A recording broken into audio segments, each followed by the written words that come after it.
Hello friends, welcome back to civil engineering concepts. Last की video में हमने detailed estimate start किया था और डिटेल्ड एस्टिमेट का एक टाइप है रिवाइज्ड एस्टिमेट मेथड, ये हमने देखी थी। आज की वीडियो में हम remaining types of detailed estimate जैसे जो कि है supplementary estimate method, revised supplementary estimate method और annual repair and maintenance estimate method ये देखेंगे। और कंप्लीट एस्टिमेट में कुछ टेक्निकल टर्म्स होती है वो हम देखेंगे। So starting with supplementary estimate. Detailed estimate क्या होता है हमने बहुत डिटेल में लास्ट वीडियो में देखा था, जिसमें हम एग्जैक्ट एक्चुअल कॉस्ट निकालते हैं प्रोजेक्ट आइटम्स की, एक्चुअल क्वांटिटीज निकालते हैं। और वो हम क्यों करते हैं? It is done for getting technical sanction और टेक्निकल अप्रूवल। अब रिवाइज एस्टिमेट मेथड क्या होती है हमने उसमें देखा था कि it is done when cost of work exceeds by 5% of original sanction cost. जो हमने ओरिजिनल टेक्निकल सैंक्शन से कॉस्ट सैंक्शन करवाई है, उससे अगर 5% से ज़्यादा डेविएशन आ रहा है at the time of execution of project execute करते वक्त, तो हम रिवाइज एस्टिमेट मेथड करते हैं। उस टाइम पे हम एस्टिमेशन को रिवाइज करते हैं। Now second is supplementary estimate. ये कब करते हैं? जब हम पेपर सॉल्व करते थे स्कूल में, हमें पहले तो आंसर शीट मिलती थी, वो कुछ पेजेस की होती थी, ओके।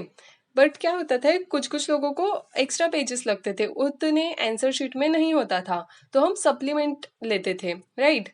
तो ये भी उसी टाइप का एस्टिमेट है, सेम आंसर शीट जैसी ही रहती है सप्लीमेंट, राइट। आंसर शीट पे जैसे हम date, day, name, roll number सब लिखते थे, वैसे ही हम इस पर भी लिखते थे, सप्लीमेंट पे भी लिखते थे। तो सेम वैसा ही सप्लीमेंट्री एस्टिमेट में भी होता है। जैसे हमने डिटेल्ड एस्टिमेट में सब कुछ लिखा हुआ है, वैसे ही हम सप्लीमेंट्री एस्टिमेट में भी लिखते हैं। बट क्यों बनाते हैं वो? तो हमें कुछ एक्स्ट्रा आइटम लग रहे हैं, इसलिए वो बनाया है, राइट। क्योंकि हमने आंसर शीट क्यों ली थी? क्योंकि हमारा उतने पेपर में नहीं हुआ, बट हम आंसर अलग लिख रहे हैं, उसमें सेम नहीं लिख रहे ना। तो वैसे ही सप्लीमेंट्री एस्टिमेट लिया है, कुछ नई चीजें हमें लगी है, वो उसमें हम लिखते हैं। So see the definition, this is fresh detailed estimate in addition to the original sanctioned estimate. जो ओरिजिनल सैंक्शन एस्टिमेट है वो तो है ही, वो कहीं नहीं गया, बट एक नया ये फ्रेश डिटेल्ड एस्टिमेट है, ओके। सप्लीमेंट्री जो होती है वो हम आंसर शीट को अटैच करके ही पूरा सबमिशन करते हैं ना, फाइनल। तो वैसे ये फ्रेश डिटेल्ड एस्टिमेट है in addition to the original जो सैंक्शन एस्टिमेट है उसके साथ, prepared when additional work is also to be carried out in the project. So it is prepared जब एडिशनल कुछ काम हमें आया है प्रोजेक्ट में एग्जीक्यूशन के टाइम।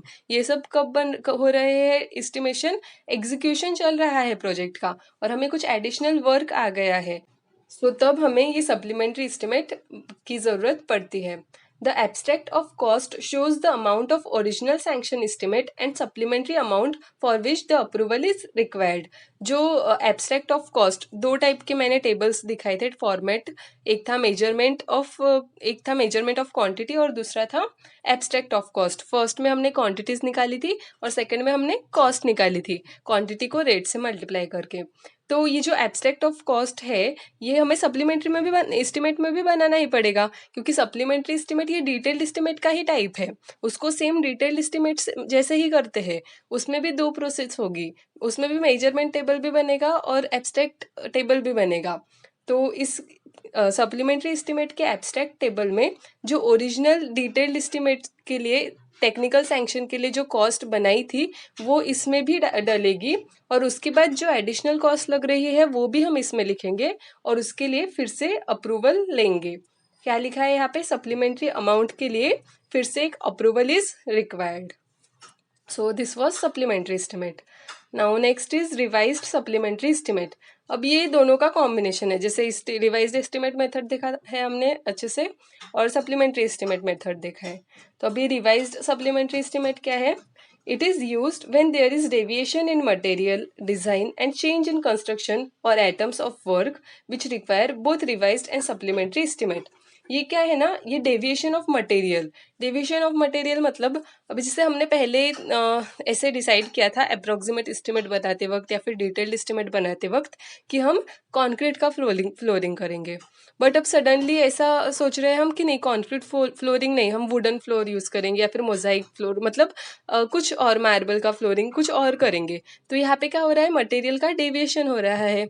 अब मटेरियल का डेविएशन हो रहा है तो ऑब्वियस बात है कि कॉस्ट भी अलग होगी, कॉन्क्रीट फ्लोरिंग और मार्बल फ्लोरिंग इनके कॉस्ट में डिफरेंस है, तो जब मटेरियल का डेविएशन हो रहा है या फिर कोई डिज़ाइन है, राइट, अभी जैसे कोई भी एक फैब्रिकेशन कर लो या फिर कोई डिज़ाइन में भी डिफरेंस आ रहा है कंस्ट्रक्शन करते वक्त, या फिर change in construction of atoms, construction के जो एटम्स है उसमें कुछ चेंज है।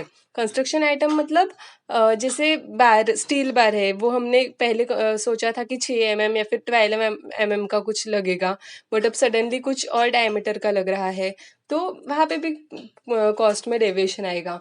तो उस टाइम पे क्या करते हैं हम, रिवाइज्ड सप्लीमेंट्री एस्टिमेट, क्योंकि कॉस्ट में भी डेविएशन आ रहा है।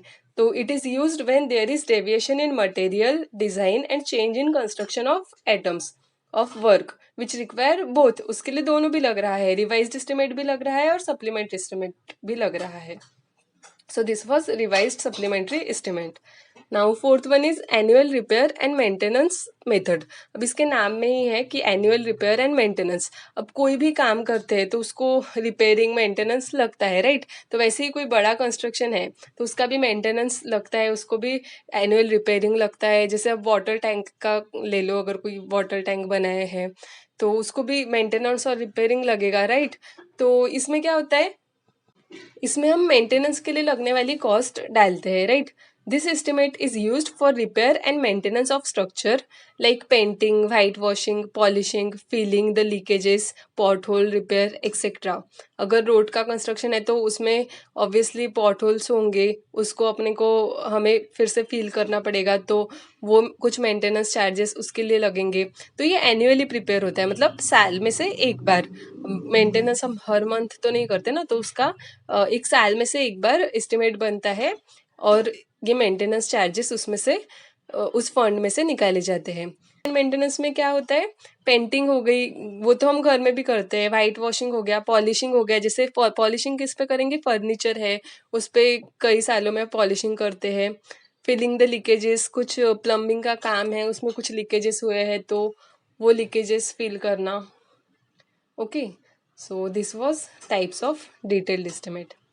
नाउ एक लास्ट पार्ट रहा है एस्टिमेशन में, वो है कंप्लीट एस्टिमेट। अब कंप्लीट एस्टिमेट क्या है, हमने अप्रोक्सीमेट एस्टिमेट देख लिया और डिटेल एस्टिमेट देख लिया, और एस्टिमेशन के तो दो ही टाइप थे। So what is this complete estimate? So this complete estimate ये अभी इस सब का एडिशन है जो अभी तक के हमने सब देखा है, जो भी अभी तक के सब टेक्निकल टर्म्स यूज किए, अप्रूवल, ये वो सब कुछ का मिला के एडिशन करके ये कंप्लीट एस्टिमेट बना है। सो इसमें क्या होता है, अभी स्टार्टिंग से है ये कॉस्ट ऑफ लैंड। अभी कोई भी कंस्ट्रक्शन कर रहे हैं तो जिस लैंड पे कर रहे हैं उसका भी कुछ कॉस्ट होगा, राइट? उसके बाद legal expenses, contract between owner and contractor.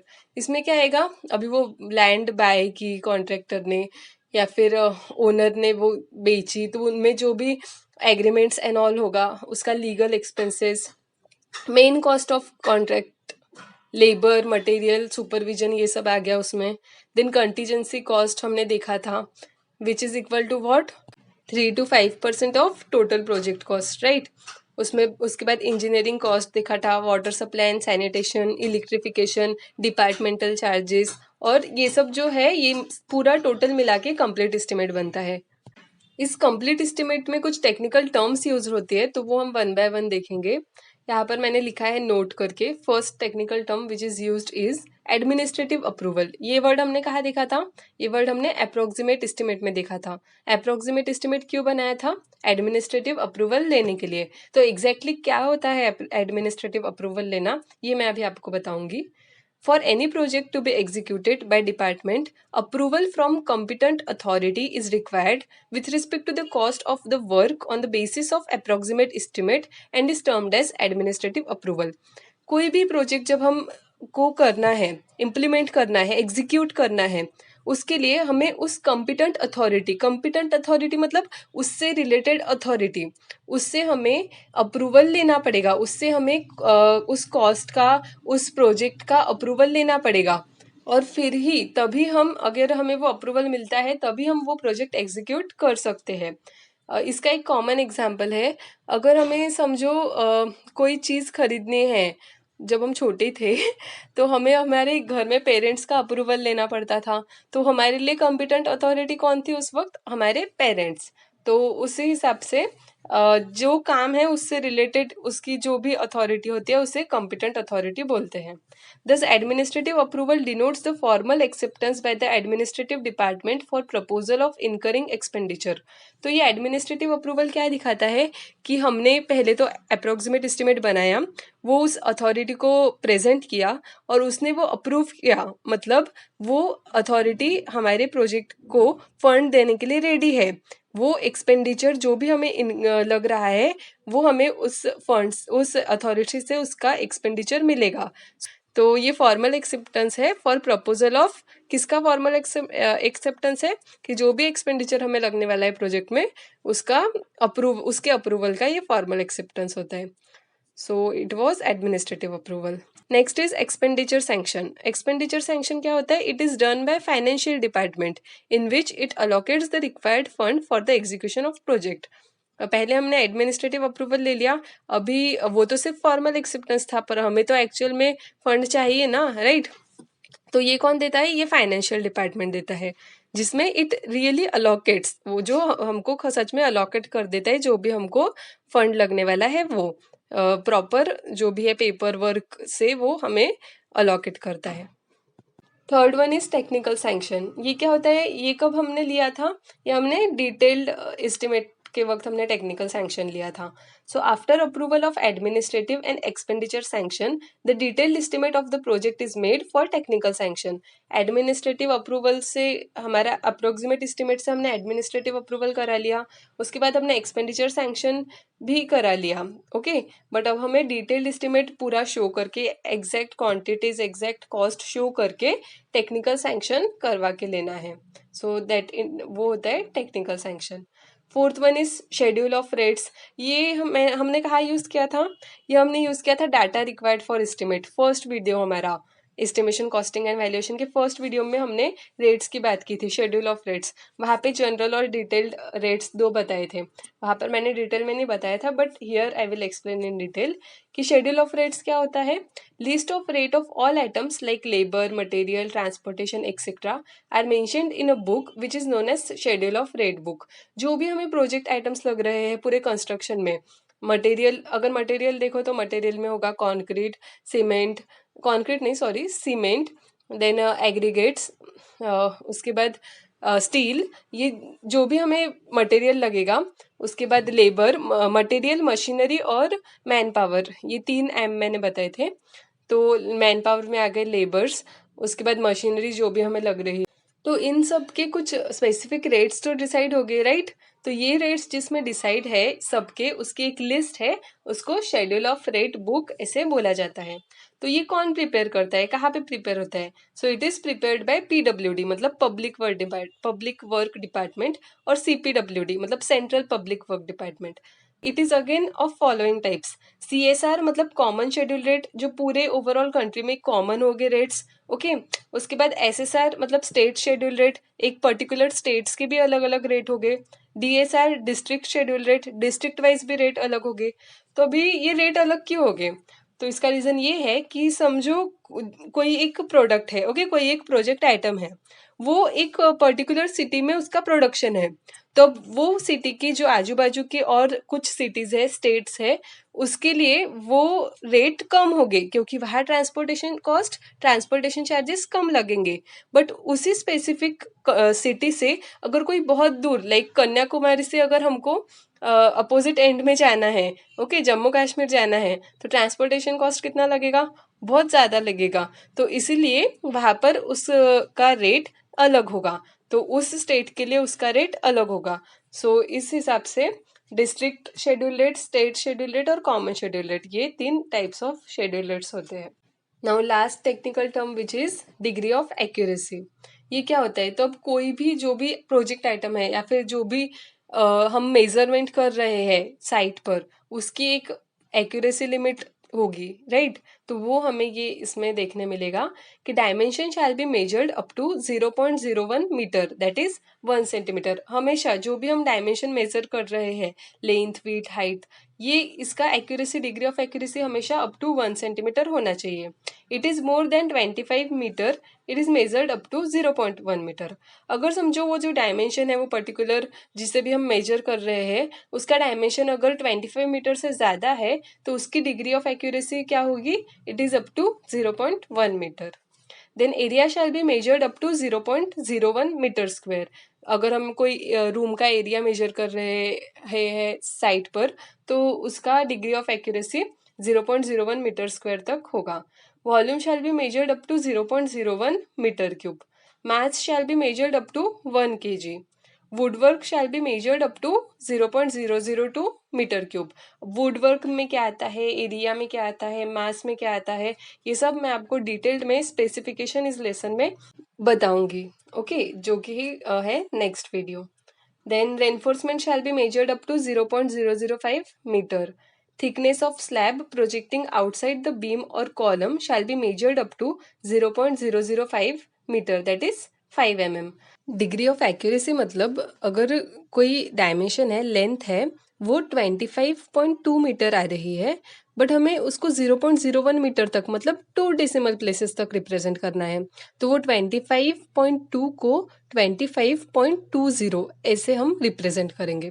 और अगर समझो वही वैल्यू 25.233 मतलब 3 डेसिमल तक आ रही है तो उसे राउंड ऑफ करके सिग्निफिकेंट फिगर्स जो हमने पढ़ा है पहले वैसे राउंड ऑफ करके उसको 2 डेसिमल तक ही लिखेंगे डायमेंशन में. वॉल एरिया में भी 2 डेसिमल तक है. तो ये इस डिग्री ऑफ एक्यूरेसी का मीनिंग है. तो ये जो पूरे 7 पॉइंट्स है बहुत ही इंपॉर्टेंट पॉइंट्स है और उसमें से फर्स्ट और 7th जिसको मैंने स्टार किया है ये डायरेक्टली ऐसे के ऐसे लाइन टू लाइन पेपर में आते हैं as an objective. So this is very important. Just go through it as much as possible. उसे लर्न कर लीजिए डायरेक्टली और लर्न करने की ज़रूरत नहीं पड़ेगी उसको. इसके जो मेजरमेंट कैसे करते हैं एक general idea, general concept, specification इस लेसन में हम देखेंगे.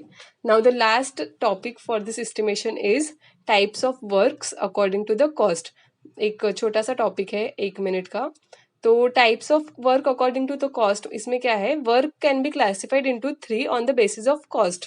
कॉस्ट के बेसिस पे 3 टाइप्स में वर्क को क्लासिफाई किया है. पेटी वर्क, लास्ट वीडियो में हमने देखा पेटी वर्क, पेटी आइटम्स क्या होते हैं लमसम वैल्यू में. ओके, बहुत डिटेल में देखा है तो you can go through that 4th video. तो पेटी वर्क किस में इंक्लूड होगी, जब कॉस्ट ऑफ प्रोजेक्ट 50,000 से कम है तो उसको पेटी वर्क बोलेंगे. माइनर वर्क मतलब अगर कॉस्ट ऑफ प्रोजेक्ट 50,000 से 2 लाख है तो उसे माइनर वर्क बोलेंगे. And if cost of work is more than 2 lakh then it is called as major work. So this was a simple thing, बस इसमें वैल्यूज याद रखनी है. So this is it. Estimation is completed for in today's video. 1st to 5th video ये हमारे estimation के हैं. Just go through it all of this videos, पूरा एस्टिमेशन का एक आइडिया आ जाएगा. आई होप आपको अच्छे से समझ में आया होगा estimation. If you like the video please share to all your civil engineering friends and subscribe civil engineering concepts. Thank you.